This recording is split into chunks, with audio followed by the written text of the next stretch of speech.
sure many of you have seen this before, like whenever you sign something in Ethereum, chances are you get a wallet and it shows some nice familiar stuff like what the website is, but then you get these nasty hexadecimal contract addresses.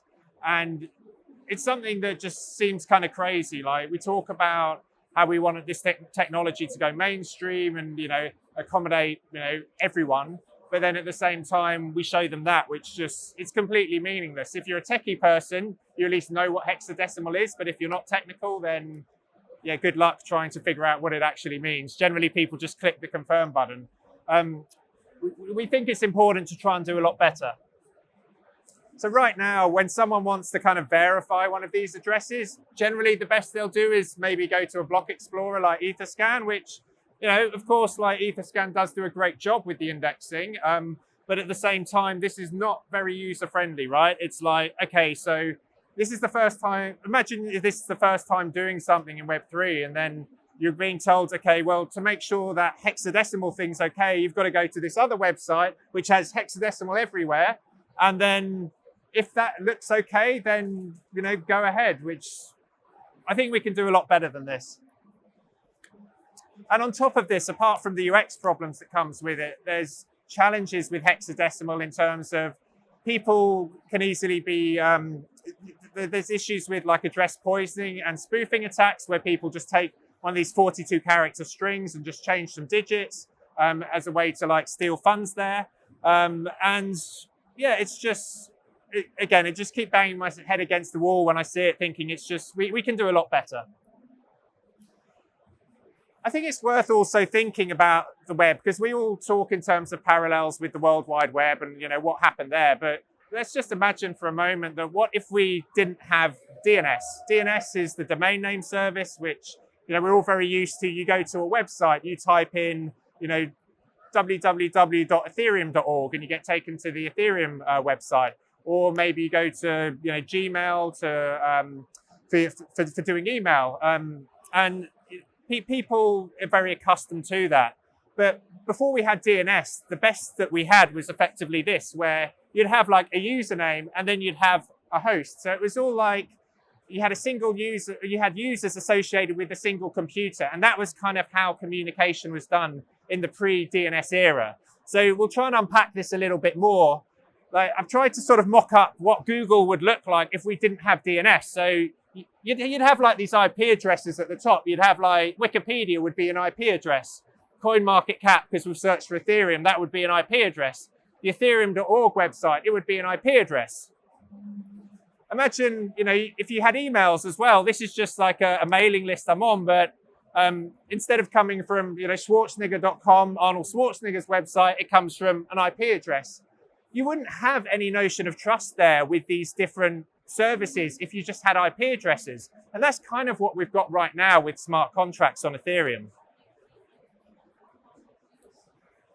In the case of DNS, what happened was back in in 82, there was an actual RFC that was created.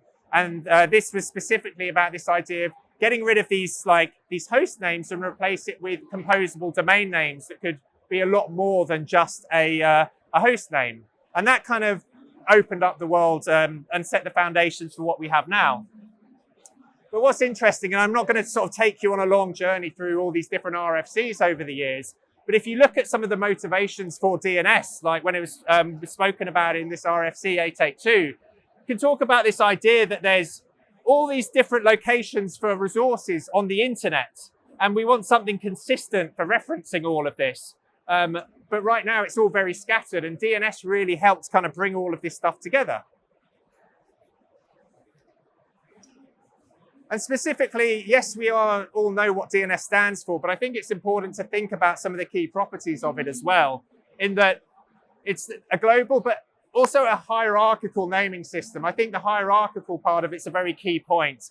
We know it translates human-readable names into machine-usable addresses. You've got service discovery, as in an organization can have lots of different things under its DNS records. It can have like email lists, it can have, its email lists, it can have applications, it can have like different subdomains and so on. There's a lot of information there. And then there's the decentralized, management and the fact it's user-friendly as well.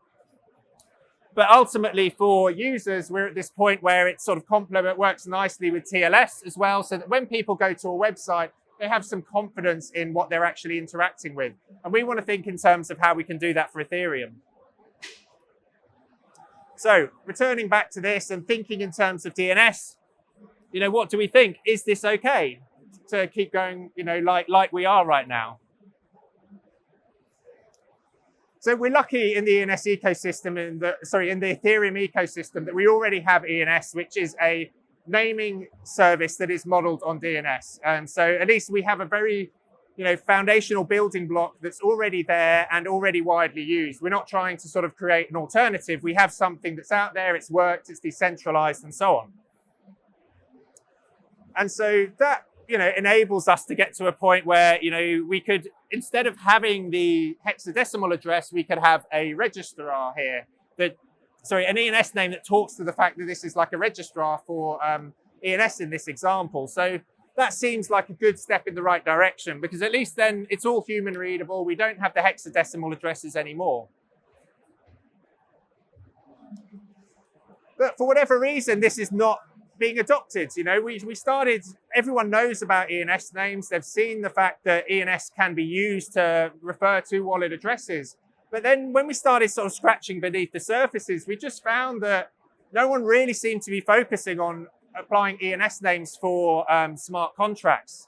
And so this is something which, the ENS team are aware of. They do provide mechanisms for naming smart contracts, but projects, for whatever reason, simply aren't doing that. And that's really why we created Enscribe, is to help simplify that process. So right now, if we think in terms of the developer sort of lifecycle when it comes to deploying smart contracts, there's a few different things that happen. One of the things, once they've written the contracts, especially if there's a lot at stake with them, they'll get audits done. But then those audits will generally live on a website or GitHub repository. And there's no way to really tie them directly back to the smart contracts. Then if they're good citizens, when they deploy those smart contracts, they'll also verify them, ideally with Sourceify. I can see you guys here, so shout out to Sourceify. But a lot of people still use Etherscan as well for this. But that's kind of where we are now. And then they have, myproject.org, and there's still a hexadecimal contract address, and that's what the user is interfacing with there. Okay, so this is meant to be a video, but it looks like my lack of Wi-Fi is not going to enable it to play. I'm going to just try. I'm going to see if tethering works, and otherwise I'll give up. Okay, I'm going to keep going. If you go to enscribe.xyz, you'll see what you'd see there. So thinking in terms of what should users actually see to give them some faith in terms of what they're interacting with. And so we're trying to piece together some of the key pieces of information in Enscribe. So first of all, you have an ENS name instead of a hexadecimal contract address. And then ideally, there should be a tick next to it. And the tick, there's quite an important detail, because in the current model we're using, it means that it's what's called a primary name, which has been set in ENS, which effectively means that that the smart contract itself is uniquely mapped back to that ENS name. So you can think of ENS names like DNS names. You have what's called a forward resolving and a reverse resolving name. The forward resolving name is like, this v2.app.inscribe.eth, which goes to a contract address. Then you have a record going from the contract address in the ENS registry back to the ENS name. So because you have that sort of bidirectional one-to-one mapping, then it means that that address is unique for that specific contract. So that's an important trust vector. The other part is it's good to see who the deployer was, if there's a name there. Ideally, I should have updated this, but it should be that this is a name associated with the project here. And then as well, we want to see that the contract's been verified as well. There's multiple ways that this can be done, but certainly, with Sourceify, and I know that they're working along with a number of other groups around the Verifier Alliance too, which is about sort of standardizing the approaches to verification across the ecosystem. And then there's some other neat things we could add, like the Open Labels Initiative, for instance. They're providing attestations using the Ethereum attestation service for labeling contracts too. So this can be like an additional sort of thing on top of the naming, potentially, to add to the trust. So I think, though, if we then think about what ENS and these naming systems for Ethereum should be, and this is very much so using what we just spoke about with regards to DNS. But again, it's this key part. We want a global hierarchical naming system. And I think at this point, the hierarchical part is not really being embraced with Ethereum. We do all the translating of human-readable names. Service discovery, I would argue it's not being used for that either. People go to a website, but then they don't have any way of finding these apps in a more organic way. They need a block explorer or they need a website to do it. We know it already supports decentralized management of domains, but ultimately we want to make it easier for people to find the different apps and services that they want to interface with, but we want to do it in a way that kind of aligns with the ethos of Ethereum in terms of being permissionless and not forcing people to use specific centralized platforms. So this is kind of how we're thinking in terms of where we need to get to, especially with this sort of contract deployment workflow. Nothing changes in terms of the verification. We have these verification services, but then all of this stuff around audits and other information, that shouldn't be on like GitHub or whatever else. We should be thinking in terms of, well, why can't we bring this sort of into something that's more on-chain, i.e. metadata formats there? So then from the point of view of a user, you might have still, my web3project.org, but then you have an ENS name referencing their app and there's metadata associated with that. And so what if we start to have metadata, instead of just having like a hex contract address, you start to have something that could look like this, where the projects, when they deploy these smart contracts, they can provide all of this rich metadata that can live on a decentralized storage mechanism. It could be on chain. It could be via one of the, via other metadata storage mechanisms. But the point is you can capture a lot of the information that people rely on services like GitHub and websites for right now, but you can have it so it's effectively aligned more closely with the smart contract itself. So you can have obviously the ENS name, you can have a description for what it's for, you can have categories, you can link to your documentation, you can have audits for the specific version, and all of this can be actually aligned with the specific smart contracts that are there on chain. And then of course with Sourceify and other services, you can actually do the source code verification as well if you so choose. And then the other part of this is, of course, I'm talking about ENS, but what about DNS? Now, ENS has got a feature which enables you to import DNS names onto ENS. So what this means is that you can have a DNS name and you basically add like a text record to it that then proves that you are the owner of that ENS, the DNS name and the wallet that owns an ENS address. So it enables you to effectively prove that in this example, Enscribe.xyz is also owned by the people who manage Enscribe.eth. So you get this nice kind of mapping between the sort of the world of DNS as well as ENS there. But I think a key building block, and this is something that we really want to start pushing beyond smart contract naming, is thinking in terms of hierarchical metadata. In the same way that with DNS, we think in terms of hierarchical metadata, where you start off with at the top level, you can have your project.eth, which is the ENS name, or maybe you do it as a DNS name on ENS, but either or. You have some simple data like the actual website, the brand assets, but then you can go down into the hierarchy and maybe you've got a specific app there. And so that app's got common website, source code, docs, license, and brand assets associated with it. And so that's another level of the metadata. And then you sort of dig further down when you actually do a release, and that's where you can have release artifacts, audit information, stuff that ties to the actual verifications as well. And so this sort of using this hierarchical side enables you to really encapsulate much more of an identity associated with your actual project and all of the different assets that you have on Ethereum and other layer 2s in one place. And so we see this as being very powerful instead of just having these disparate sort of hex contract addresses that kind of live in isolation and then people rely on block explorers for.